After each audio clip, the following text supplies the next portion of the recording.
संजय राउत पर चप्पलों की बारिश। सोलापुर में राउत पर फेंकी गई चप्पल, तुरंत मौके से हो गए फरार।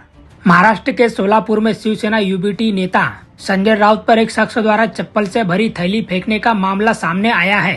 चश्मदीदों के मुताबिक चप्पल मारने के बाद नारायण राणे जिंदाबाद के नारे भी लगे और घटना को अंजाम देने वाला शख्स मौके से फरार हो गया। संजय राउत पर चप्पल फेंकने वाले शख्स ने अपना नाम सागर शिंदे बताया है और खुद को नारायण राणे का समर्थक और बीजेपी कार्यकर्ता बताया है। युवक ने बताया कि संजय राउत जिस तरह से बेवजह प्रधानमंत्री और देवेंद्र फडणवीस समेत नारायण राणे पर टिप्पणी करते हैं, उससे वह नाराज था, इसलिए उसने ऐसा कदम उठाया। दरअसल शिवसेना उद्धव गुट के नेता संजय राउत महाराष्ट्र के सोलापुर में एक होटल का उद्घाटन करने पहुंचे थे। इसी दौरान उनके ऊपर चप्पलों से भरा हुआ एक थैला फेंका गया, जिससे उनके ऊपर चप्पलों की बारिश हो गई। ऐसा बताया जा रहा है कि जिसने यह थैला फेंका उसी ने नारायण राणे जिंदाबाद का नारा लगाया। इसके बाद ये लोग मौके से फरार हो गए। हाल ही में महाराष्ट्र में बीजेपी नेता नीतीश राणे ने शिवसेना यूबीटी के नेता संजय राउत और कांग्रेस पर निशाना साधा था। उन्होंने बयान जारी करते हुए कहा था कि कांग्रेस ने देश को डुबाने का काम किया है, इसी वजह से जनता ने कांग्रेस मुक्त का नारा दिया, न कि बीजेपी ने। लेकिन अब उद्धव ठाकरे की सेना में लोगों ने राउत मुक्त यूबीटी का नारा दिया है। यहाँ तक कि आदित्य ठाकरे और उनकी नाइट गैंग भी संजय राउत से उब चुकी है। वहीं संजय राउत ने रविवार को कांग्रेस को आगाह करते हुए कहा था कि अगर गांधी परिवार के नजदीकी लोग प्रधानमंत्री नरेंद्र मोदी के अनुकूल राजनीति करेंगे तो देश की सबसे पुरानी पार्टी को 2024 के लोकसभा चुनाव में और मुश्किल का सामना करना पड़ेगा। पार्टी के मुखपत्र सामना में प्रकाशित साप्ताहिक स्तंभ रोक ठोक में राउत ने ईवीएम संबंधित आशंका को उठाते हुए आह्वान किया। उन्होंने दावा किया कि मध्य प्रदेश में जब मतगणना की गिनती हो रही थी तब कांग्रेस 199 सीटों पर आगे चल रही थी, लेकिन ईवीएम में गिनती शुरू होने के साथ ही परिस्थिति बदल गई। भारतीय जनता पार्टी ने हाल ही में मध्य प्रदेश और छत्तीसगढ़, राजस्थान विधानसभा चुनाव में जीत दर्ज की है, जबकि कांग्रेस तेलंगाना में विजयी रही। इन राज्यों में विधानसभा चुनाव के नतीजे 3 दिसंबर को घोषित किए गए थे। जम्मू कश्मीर से आर्टिकल 370 को हटाने के वैधानिकता को चुनौती देने वाली याचिकाओं पर फैसला सुना दिया गया है। कोर्ट का कहना है कि 5 अगस्त 2019 का फैसला बरकरार रहेगा। जम्मू कश्मीर भारत का अभिन्न अंग है। जज ने फैसले में कहा कि 370 हटाने का फैसला संवैधानिक था। फैसला आने के बाद अब सोशल मीडिया पर सीजेआई, चंद्रचूड़ और सुप्रीम कोर्ट ट्रेंड कर रहे हैं। इस मुद्दे पर देश भर में राजनीतिक बयानबाजी जारी है। विपक्ष लगातार जम्मू कश्मीर में अनुच्छेद 370 की बहाली, क्षेत्र को एक बार फिर विशेष दर्जा देने पर जोर दे रहा है। राजीव गांधी, आदित्य बिड़ला की जीवनी लिखने वाले लेखक और पत्रकार मिनाज मर्चेंट ने मामले को लेकर ट्वीट किया है। उन्होंने लिखा है, लोकतंत्र की जीत, सामंतवाद की पराजय। उन्होंने आगे सुप्रीम कोर्ट की कुछ जरूरी बातें भी लिखी, जो कि इस प्रकार है। नंबर 1, सुप्रीम कोर्ट ने सर्वसम्मति से अनुच्छेद 370 को निरस्त करने को बरकरार रखा। नंबर 2, विलय के तहत जम्मू कश्मीर की संप्रभुता पूरी तरह से भारत को सौंप दी गई। नंबर 3, जम्मू कश्मीर में 30 सितंबर 2024 तक चुनाव होंगे। नंबर 4, राज्य का दर्जा जल्द से जल्द दिया जाना चाहिए, कोई समय रेखा नहीं। चीफ जस्टिस ने कहा कि यह जरूरी नहीं है कि राष्ट्रपति जम्मू कश्मीर की संविधान सभा की सिफारिश के बाद ही अनुच्छेद 370 पर आदेश जारी करे। अनुच्छेद 370 को निरस्त करने से एक नई प्रणाली के माध्यम से शेष भारत के साथ जम्मू और कश्मीर का एकीकरण मजबूत हुआ। अनुच्छेद 370 पर फैसले को मुख्य न्यायाधीश ने क्षेत्र में व्याप्त संघर्ष की परिस्थितियों के कारण अंतरिम प्रावधान के रूप में देखा। अनुच्छेद 370 उपधारा 3 के तहत राष्ट्रपति के पास जम्मू कश्मीर संविधान सभा के विघटन के बाद भी अनुच्छेद 370 को निष्प्रभावी करने वाली अधिसूचना जारी करने की शक्ति थी। सभा की सिफारिश राष्ट्रपति पर बाध्यकारी नहीं थी, यह एक अस्थायी निकाय था।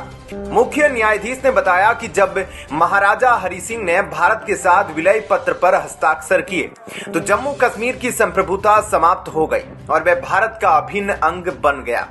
यह स्पष्ट है कि जम्मू और कश्मीर भारत का एक अविभाज्य हिस्सा है। भारतीय संविधान राज्य के संविधान पर सर्वोच्चता रखता है। धारा 370 को एक अस्थायी व्यवस्था माना गया।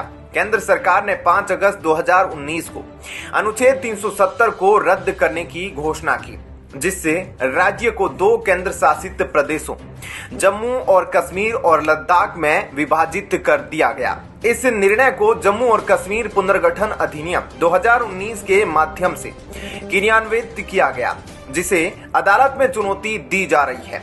इस क्षेत्र के केंद्र शासित प्रदेशों में परिवर्तित होने के बाद से यहां विधानसभा चुनाव नहीं हुए हैं। हालांकि हाल ही में स्थानीय चुनाव हुए हैं। ऐसे में क्या कहना है आपका इस पर? जय हिंद, जय भारत। कर्नाटक में कांग्रेस की सरकार गिर सकती है, ऐसा दावा किया है जनता दल सेक्युलर के नेता HD कुमारस्वामी ने। राज्य के पूर्व मुख्यमंत्री ने रविवार को दावा किया कि कर्नाटक में कांग्रेस की सरकार के एक प्रभावशाली कांग्रेस मंत्री 50-60 विधायकों के साथ पार्टी छोड़ सकते हैं और भाजपा का दामन थाम सकते हैं। मीडिया रिपोर्ट्स के मुताबिक JDS नेता ने कहा, कर्नाटक में कांग्रेस सरकार में अब सब कुछ ठीक नहीं है। मुझे नहीं पता कि यह सरकार कब गिरेगी। एक प्रभावशाली मंत्री अपने खिलाफ मुकदमों से बचने के लिए बेताब है। केंद्र ने उनके खिलाफ ऐसे मुकदमे दर्ज किए हैं जिनमें बचने की कोई संभावना नहीं है। उन्होंने कहा कि प्रदेश में महाराष्ट्र की तरह कुछ भी हो सकता है।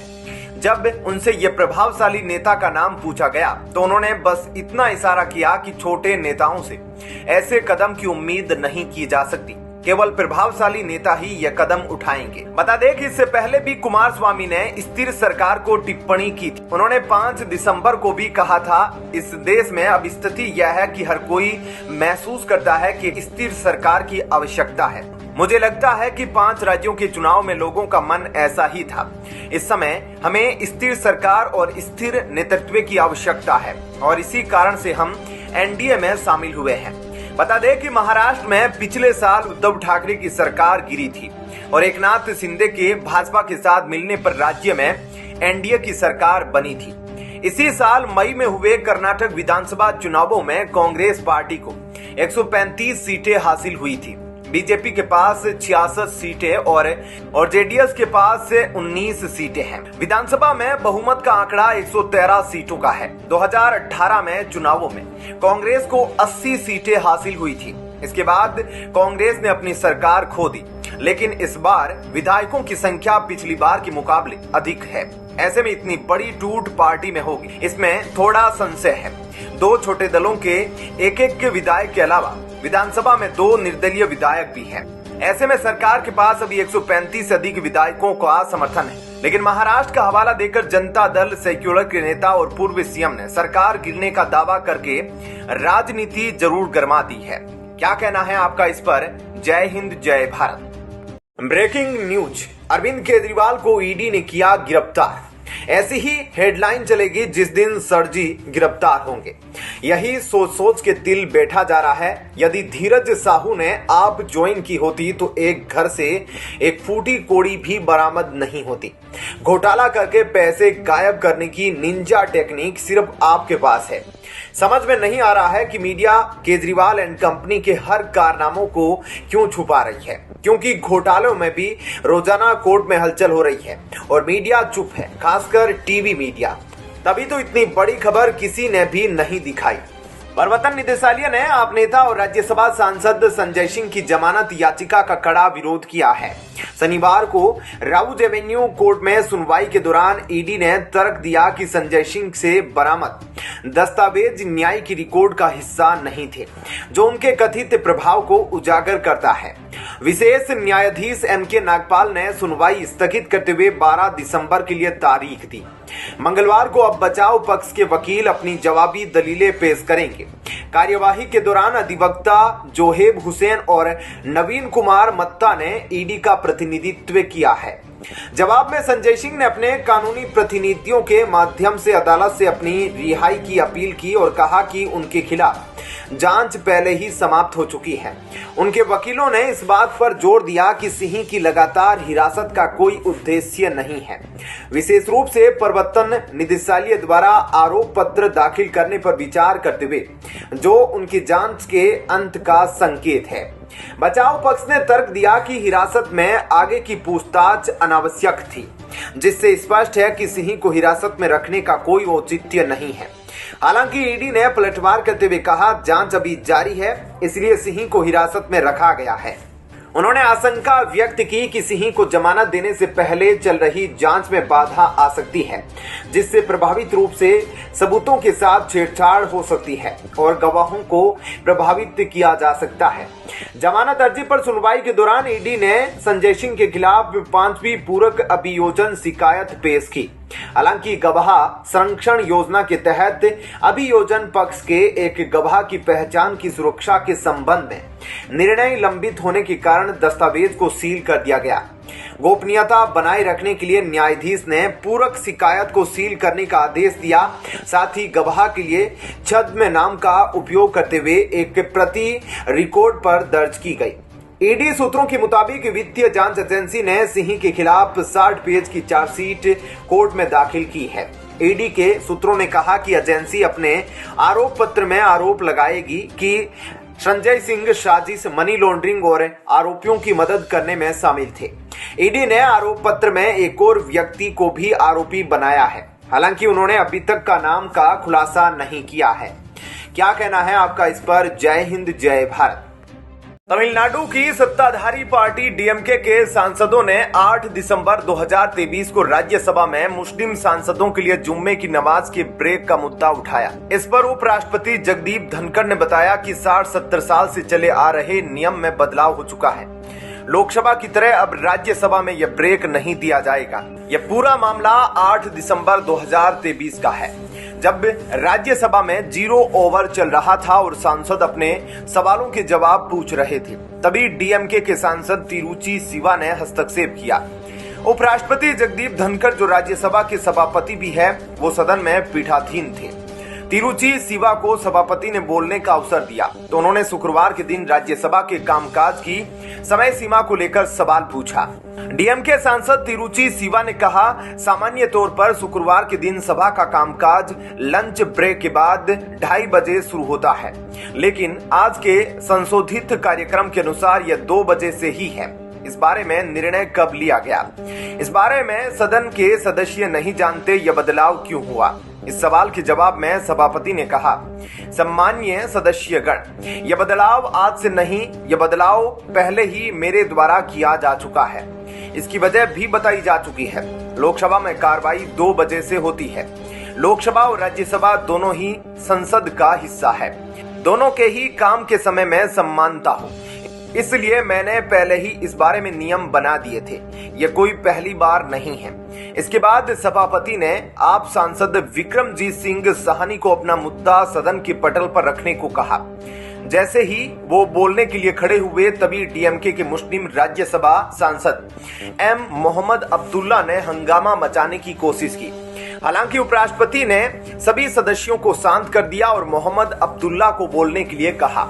मोहम्मद अब्दुल्ला ने कहा, यह पिछले 60-70 सालों का रिवाज, शुक्रवार को 2:30 बजे से सदन की कार्रवाई है, इसके बाद हंगामे की स्थिति बनती है।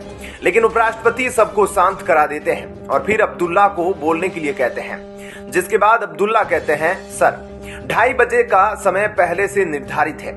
मुस्लिम सदस्यों के लिए उनके जुम्मे के लिए यही परंपरा है। इसके बाद सभापति ने उन्हें रोका और कहा कि वो समझ गए हैं। सभापति ने कहा, मैं आपका मतलब समझ गया, आप सभी लोग शांत रहे। माननीय सदस्यगण, लोकसभा और राज्यसभा दोनों ही सदन के सदस्य समाज के सभी वर्गों से आते हैं।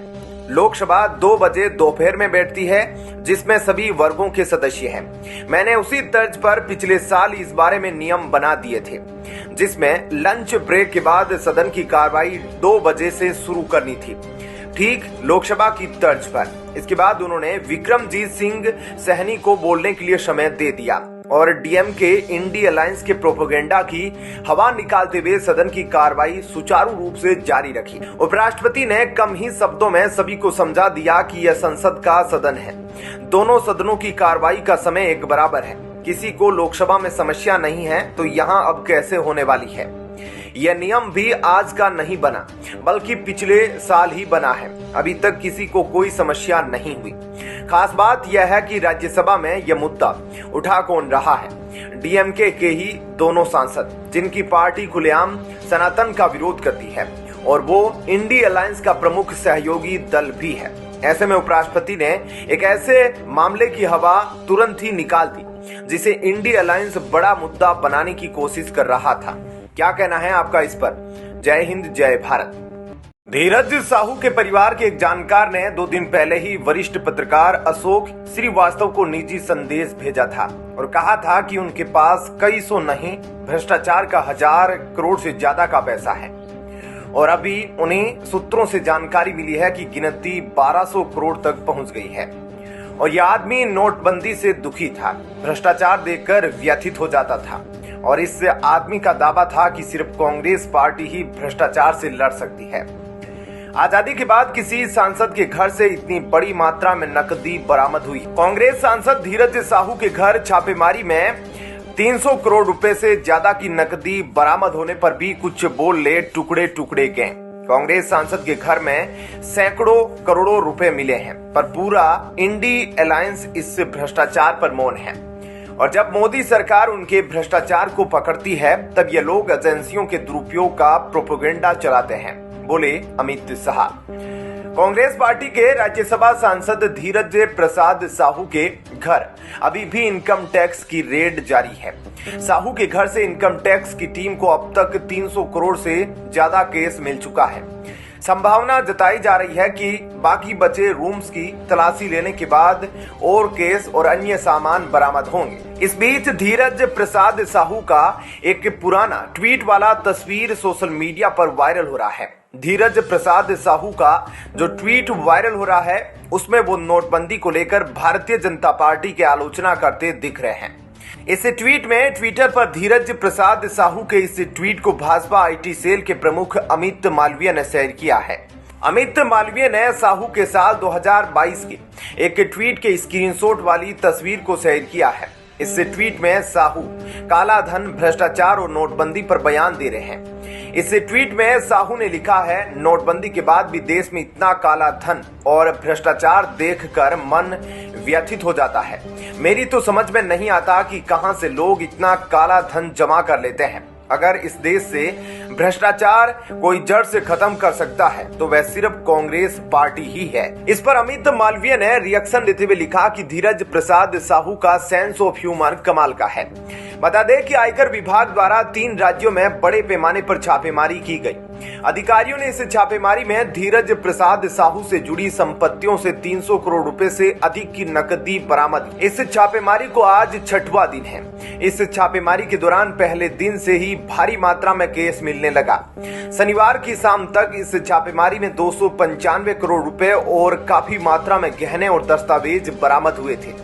इसी बीच आशंका जताई जा रही है कि अभी और पैसे मिल सकते हैं। ऐसे में नोटों की गिनती लगातार जारी है। इस बाबत भाजपा लगातार कांग्रेस पर निशाना साध रही है। बीते दिनों प्रधानमंत्री मोदी ने भी इस बाबत ट्वीट कर कांग्रेस पर निशाना साधा था। क्या कहना है आपका इस पर? जय हिंद, जय भारत। राजस्थान चुनाव के बाद बीजेपी को बहुमत तो मिल गया, लेकिन अभी तक मुख्यमंत्री का नाम फाइनल नहीं हो सका है। लेकिन यह तय है कि 16 दिसंबर से पहले ही राजस्थान को नया मुख्यमंत्री मिल ही जाएगा। मोदी तुमसे बेर नहीं, वसुंधरा तेरी खेर नहीं, यही नारा राजस्थान की हिंदुओं ने लगाया था। पिछली बार फिर भाजपा की सरकार चली गई थी, क्योंकि हिंदुओं ने जितना उम्मीद वसुंधरा राजे सिंधिया के मुख्यमंत्री रहते हुए लगाई थी, उसमें से ज्यादातर उम्मीद पर पानी फिर गया था। लेकिन एक बार फिर से भाजपा सत्ता में आ चुकी है और मुख्यमंत्री की सबसे प्रबल दावेदार वसुंधरा राजे सिंधिया बताई जा रही है, जो कहीं से भी उचित नहीं लग रहा है। क्योंकि राजस्थान में हिंदुओं के ऊपर बहुत सारे अत्याचार हुए, लेकिन कहीं भी यह देखने को नहीं मिला कि वसुंधरा राजे सिंधिया अपने दल बल के साथ सड़कों पर उतरकर कांग्रेस सरकार का विरोध कर रही हो। फिर ऐसे लोगों को मुख्यमंत्री क्यों बनाया जाए? यदि मुख्यमंत्री बनना ही है तो योगी बाबा बालकनाथ को बनाया जाए, अश्विनी वैष्णव जी जैसे एक्टिव नेता को बनाया जाए, या फिर राज्यवर्धन सिंह राठौर साहब है। लेकिन फैसला तो भाजपा के हाईकमान को लेना है। सूत्रों के हवाले से कहा जा रहा है कि बीजेपी के राष्ट्रीय अध्यक्ष जेपी नड्डा ने कल रात वसुंधरा राजे को फोन किया और विधायकों से मुलाकात न करने की सलाह दी। नड्डा ने कहा कि आलाकमान पर फैसला छोड़ दीजिए। सूत्रों के मुताबिक वसुंधरा राजे ने फोन पर जेपी नड्डा से कहा कि 1 साल के लिए सीएम बनाइए। इस पर नड्डा ने स्पीकर बनाने का प्रस्ताव रखा। वसुंधरा ने स्पीकर बनने से इनकार कर दिया। ये क्या खेल करेगी पता नहीं, लेकिन इन्हें पता होना चाहिए कि यह कुछ भी खेले, केंद्र में इनसे बड़े खिलाड़ी बैठे हैं। वसुंधरा राजे की ओर से विधायकों को अपने आवास पर बुलाए जाने को लेकर राजेंद्र राठौड़ की प्रतिक्रिया सामने आई। उन्होंने कहा कि विधायकों का किसी से मिलने जाना और बात है, लेकिन बुलाकर किसी से समर्थन मांगना यह बीजेपी की परंपरा नहीं। किरोड़ी लाल मीणा ने भी इस मामले में बयान दिया कि विधायकों को घेर कर कोई यह सोचे कि राजस्थान का सीएम बन जाएगा तो यह संभव नहीं। राजस्थान में सत्ता के 3 केंद्र देखने को मिल सकते हैं। इनमें मुख्यमंत्री के साथ 2 डिप्टी सीएम भी बनाए जा सकते हैं। अगर ऐसा हुआ तो प्रदेश में भाजपा राज में पहली बार 2 उप मुख्यमंत्री बनेंगे। ऐसे में कल यानी मंगलवार को सुबह 11 बजे विधायक दल की बैठक होने की उम्मीद है। राजनाथ सिंह के नेतृत्व में पर्यवेक्षक सुबह पहुंचेंगे। क्या कहना है आपका इस पर? जय हिंद, जय भारत।